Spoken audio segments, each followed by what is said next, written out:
कांग्रेस को ये भी लग रहा है हमने हरियाणा में गठबंधन नहीं किया, हार हुई, पर अब जो भी है मेरा है।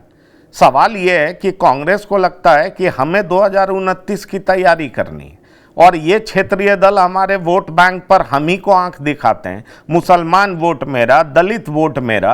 अब ओबीसी पॉलिटिक्स की बात कांग्रेस जोरदार तरीके से कर रही है।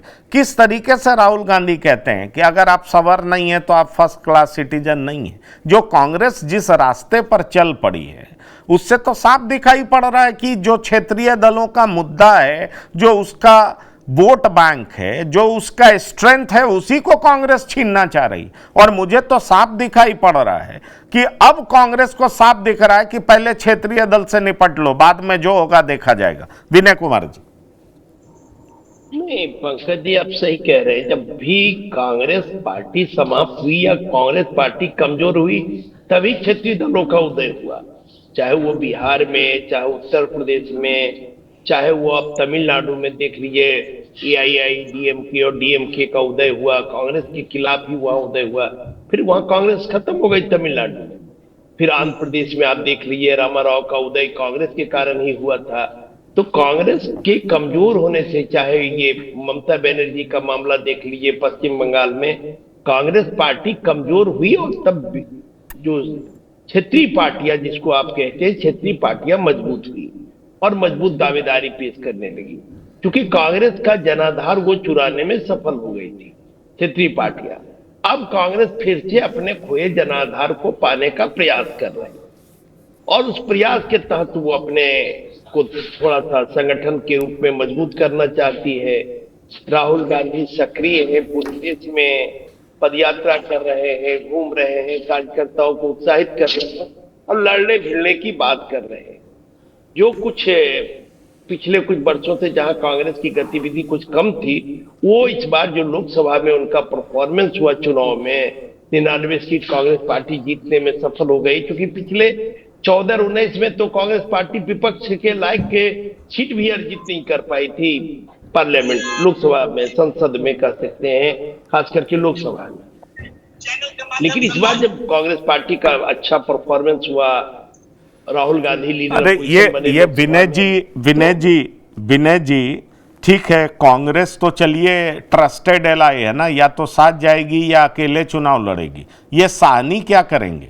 साहनी को जो बगल में बिठाए हुए हैं दाहिने तरफ तेजस्वी यादव, आपका सोर्स क्या कहता है? मुकेश साहनी अलग से गुलगुल्ला बनाएंगे, पकौड़ी बनाएंगे, एनडीए में जाएंगे, बात फाइनल हो चुकी है। दिलीप जायसवाल तो खुल करके बोल चुके हैं, डॉक्टर संजय भी कह रहे थे।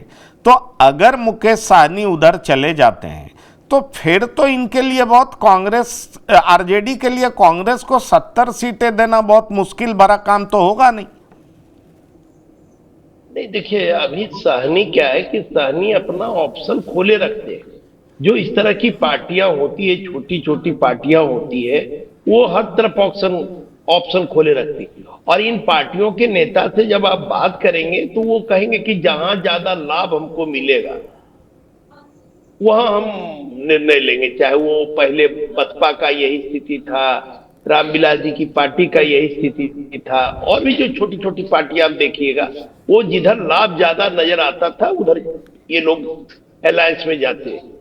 यहां भी मुकेश सहनी को अगर लाभ लगेगा कि भाई उनका डिमांड है कि हमको मुख्यमंत्री घोषित कर दिया जाए, निर्णय तो जब बहुमत आएगा उसके बाद जब मुख्यमंत्री बनेगा तब तो कोई उप मुख्यमंत्री बनेगा। लेकिन ये पहले अपनी घोषणा कराना चाहते हैं, सीट चाहते हैं कि हमको ज्यादा से ज्यादा मिले। लेकिन मुझे लगता है, मेरे जैसे लोगों को जो समझ है राजनीति की, जितनी समझ है, कि यहाँ भी 15 से ज्यादा का गुंजाइश नहीं है। नहीं, मेरे सूत्र तो यही कह रहे हैं कि आरजेडी 15 क्या, एक धड़ा कहता है 15 मैक्सिमम, दूसरा धड़ा कहता है 10-11 बहुत हो गया, शायद 8 से भी ज्यादा नहीं मिले, इस तरह की बात। और एनडीए में इनको 6 सीट ऑफर किया जा रहा है, लेकिन 6 सीट के अलावा एनडीए में और कुछ मिल सकता है, मंत्री पद तय हो सकता है, राज्यसभा की सीट भी मिल सकता है, बहुत तरह की बातें हो सकती है जिसकी संभावनाएं बहुत ज्यादा है। राज्यसभा नहीं हो, एमएलसी का सीट भी मिल सकता है। तो ऐसी संभावनाएं बहुत ज्यादा हैं, पर सवाल यह उठता है कि आरजेडी अंदर खाने तो कह रही है Mukesh Sahni is not reliable, उस पे उन पे अभी हम भरोसा नहीं कर सकते।